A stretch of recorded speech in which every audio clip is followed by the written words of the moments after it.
इसके लिए क्या करते हैं, मक्का खड़ा रहे तो हमारा जो होता है 3 ग्रिप की जड़ होती है, जो जमीनी पकड़ होती है मक्के की, वो जैसे देखा होगा आपने, एक बार जड़ निकाली उसके बाद फिर थोड़ी 3 अंगूर के बाद फिर से निकाली तो वो 3 ग्रिप का जड़ निकलता है, यानी कि ट्रिपल पकड़ होती है। तो इस वजह से कितना भी आंधी पानी आए आपका गिरेगा नहीं। एक बेनिफिट ये हो गया। दूसरा बेनिफिट क्या होता है, जो भुट्टा होता है, भुट्टे का हर्ष कवर जो होता है उसको आपने देखा होगा बहुत टाइट रहता है, ठीक, टाइट रहेगा तो सुंडी आपका अटैक करेगी तो वहां तक खाते खाते जब तक वहां पहुंचेगी दाने तक, तब तक आपका पक गया होगा और कटने की अवस्था पे होगा, ठीक है।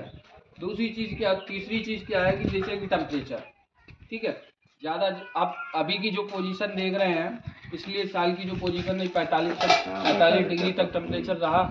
45 डिग्री तक टेम्परेचर रहने के बावजूद भी हमारे में दाना पड़ा, देखा आपने, ठीक।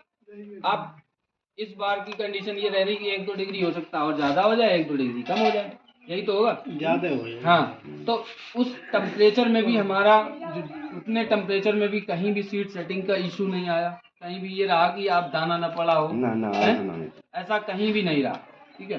तो ये तीसरा बेनिफिट, ये टेम्परेचर आपका चाहे 45-46 डिग्री भी हो जाए, टेम्परेचर सहन करने की क्षमता रहती है और उसमें दाने की कोई इशू नहीं आता।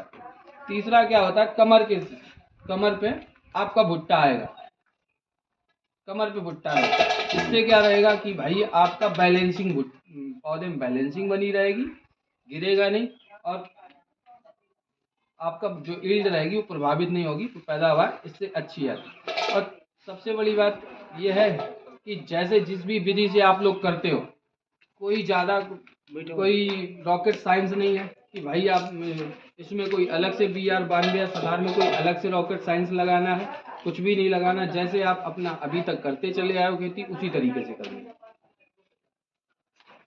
और भाई DAP यूरिया फर्टिलाइजर आपको पता ही है कितना कहाँ क्या देते हैं, करने का तरीका।